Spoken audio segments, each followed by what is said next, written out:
far would you go for someone you love? Kristen Maldonado here for Pop Culture Planet. We're at the red carpet premiere of Apple TV Plus's Echo Valley. Let's go chat with the cast. You had a huge hit with Mayor of Easttown. What is it like following up with this film, another emotionally charged project?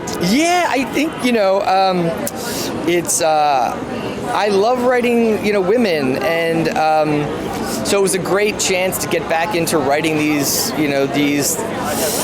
relationships that we explored a lot in Mayor. It was moms and daughters and friends, and so it was a challenge to figure out what to do next, but I was kicking the tires with Kevin and Mike, our producers, and we brought in Michael, and obviously we got incredibly lucky with the cast, and I'm really proud of what we've done with this one. What is it like, getting to see, your words brought to life by Julianne, by Sydney, and, having that dynamic, really leading this project? I mean, as a writer, it's a dream, it's just incredible to put those words with those actors. And Julianne, I've loved her forever. She's just one of the best of all time, in my opinion. She's just so great in everything. And Sydney really, I think she delivers a great performance here. So to have actors of that caliber, it's what you dream of as a writer. You don't have to, at that point, your work is done. You put it in the hands of people that know what they're doing, and they're going to bring something to the character that I'm not able to, and they're going to elevate it in ways I couldn't dream. So I just feel really incredibly lucky. The chemistry between Julianne and Sydney was like electric. It was kind of terrifying. So what was it like, kind of directing that and building that energy, in the scenes? I think a lot of my work was done for me when I cast the both of them, because they're such good actors. They both, of course, admired each other's work so much. They were both really excited to work with each other. So, you're starting from a really good place from your first rehearsal. We only did a couple of days rehearsal and pre-production. I'd spoken to both actors a lot leading up to that moment. And then when you're on set, I think we had a scene on its legs in 5 minutes. We'd block it out very quickly, and then they sort of jumped in the deep end. And I really felt like my job was just modulating it a tiny bit here and there. And so I felt almost alleviated from doing a lot of the hard work. Your range is insane. Like, you're playing these characters that are just spanning, it's funny, it's terrifying, it's, all the different roles that you've played. It's just incredible. And so I'm curious, for a role like this one in Echo Valley, how do you kind of balance after the fact, such an intense role, and not kind of get sucked into that? What do you do to kind of like decompress after?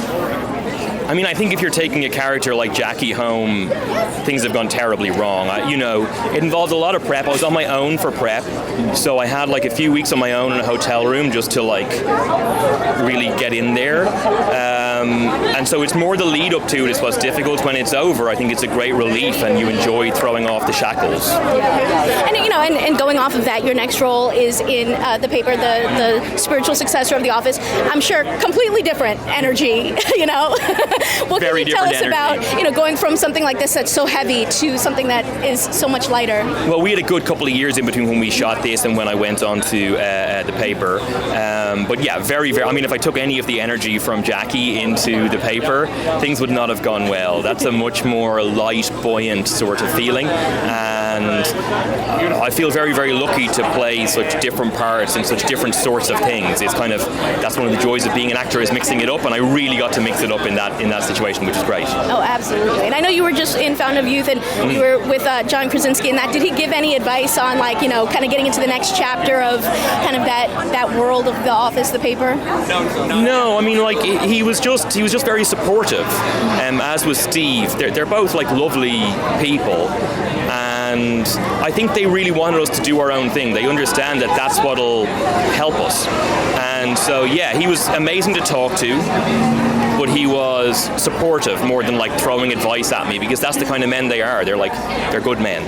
I love that. You're killing it this month. You have Sirens, you have Echo Valley. Yeah. What is it like playing these, strong, complex women that are just in these incredibly insane situations? Great. That's what you want as an actor. You want to explore the human condition. You want to be offered really interesting stories and characters. And I'm spoiled for choice, in these situations. So I was so delighted to work with these incredibly talented people and this wonderful script. So I feel very fortunate. I've been seeing so much love for About Time on the internet lately. What is that like to see people kind of just like either rediscovering that film or just like expressing how much they've loved it over the years? Well, way better than on the internet. People in real life have been, like people who exist in the world and are walking about have been incredibly nice about Time, and it does seem to have ramped up considerably over the last few years. I love it. I'm so proud to be in the film. I think that what Richard Curtis made was something truly beautiful. That's the way he lives his life. That's who he is. It's in the film, and I feel like we made something beautiful, and I'm very happy about that. I love that your projects are like standing the test of time and just like even surpassing it. I know, like, you know, obviously they're working on that Harry Potter reboot. What does it mean to you to see like projects that you've worked on either continue on for new generations or you know, just reach new audiences? I think all you can worry about is the work that you've done yourself, and not all of them stick around, but the ones that, if you're lucky enough to be in anything that sticks around, then you're totally like blessed. That's part of the reason that we do it, and so I feel really good about it. One of the scenes that really stuck out to me was like that kind of fight that they have. Yeah. It like goes there, you know? What is it like filming something like that? Is that more challenging, or how do you kind of find the balance? I was a bit, not worried, but I was just, I wanted it to be a big set piece in the movie and for it to be tense, and we had to shoot it over a couple of days, and there's a bit of blocking because they go into different rooms and they attack each other, and my concern was, could the actors sustain a level of intensity throughout those 2 days? But I found that they loved it. They couldn't wait to do that scene. They had so much energy, and they were laughing between takes, and then they would go at it again, and I was nervous for them. I mean, I thought Sydney was going to pierce an eardrum of Julianne, so we got so much more extreme than I thought. But, you know, for an actor, they were waiting for moments like that, so it was like a fun day's work for them. Quite tense for us behind the camera, because when you hear, you know, that level of ferocity, you just can't, your nervous system reacts to it. But for them, it was like probably the most fun day on set. We had a really good time. It was actually all shot over the course of one day, and sort of as we moved through the house, you know, we have these different sections, and a lot of it was Steadicam, and it was actually handheld, and it was just fun to have a committed partner. It was fun to explore that relationship.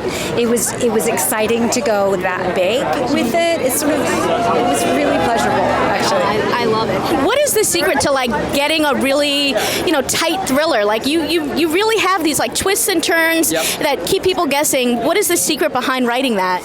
Well, I think, you know, a part of it is like trying to understand the genre itself, and so the audiences are so smart these days, so trying to understand what they expect to happen and then try to subvert the expectations in a way that feels earned and doesn't betray the characters.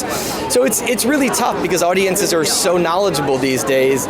So, and you don't want to feel like you're trying to trick them. So you have to have a twist that feels really earned. So it just takes a lot of time to think about it, and hopefully you pull it off in a way where the audience doesn't feel like it's it's taking them out of the story. It still feels incredibly grounded in the world and the characters we're talking about. You've got to invest in the characters. You've got to create people that you identify with and you care about, and they don't seem generic. There's a kind of specificity to them, and Brad's so good at that. And I think just, you know, what I admired about Brad's script was it was like had the precision of a Swiss clock. You could never guess where it was going, and everything seemed to make sense by the end, but he always had so many surprises up his sleeve. And so I think it's all, the blueprint has to be in the script. You can't direct your way out of a script that doesn't work with a thriller. You can't be, doesn't matter how fancy you are with the camera, it needs to work on the page. Hand in hand, I love that. I never try to put a message in a film, but I see films as like an experiential process that we go through, and so part of it is just that, you know, that experience stays with you, and that the relationship between Julianne's character and Sydney's, that it's murky and fuzzy, and hopefully that's a kind of interesting question that you'll ruminate on after the film. Is Julianne's character heroic, or is she the victim of abuse from her daughter? I don't know if I even know the answer to that question yet. I might watch it again tonight and try and... Yeah, the end definitely made me question, like, who's the victim, who's not, where, like, whose side are we on, if anybody's side, and I think that's really fun, where you get to really think about those things and watch it again and again and, try to figure it out. Yeah. I love it when movies give you they torture you with a question you can't easily resolve. Exactly. And they stay with you and you're like, I don't know the answer to that. You also have your other show, Task, coming out later this year. I know it's set in the same town as the show Mayor of Easttown. So is there any crossover or Easter eggs or little things you can tease? I mean, we might, there's a couple, I think for the astute viewers, you'll see some Easter eggs in there, and you'll see a lot of familiar settings and places. It is set in the same place. And I think if you liked Mayor, you'll love Task. And we got a wonderful cast. It's Mark Ruffalo, it's Tom Pelfrey, and we have a lot of great actors in the show. And I'm really proud of what we've done, and I'm really excited to get it out there in September. Well, thank you so much. Thank you so much. I appreciate you. Thank you very much. Consider subscribing if you like this video and get even more entertainment news at popcultureplanet.com. See ya!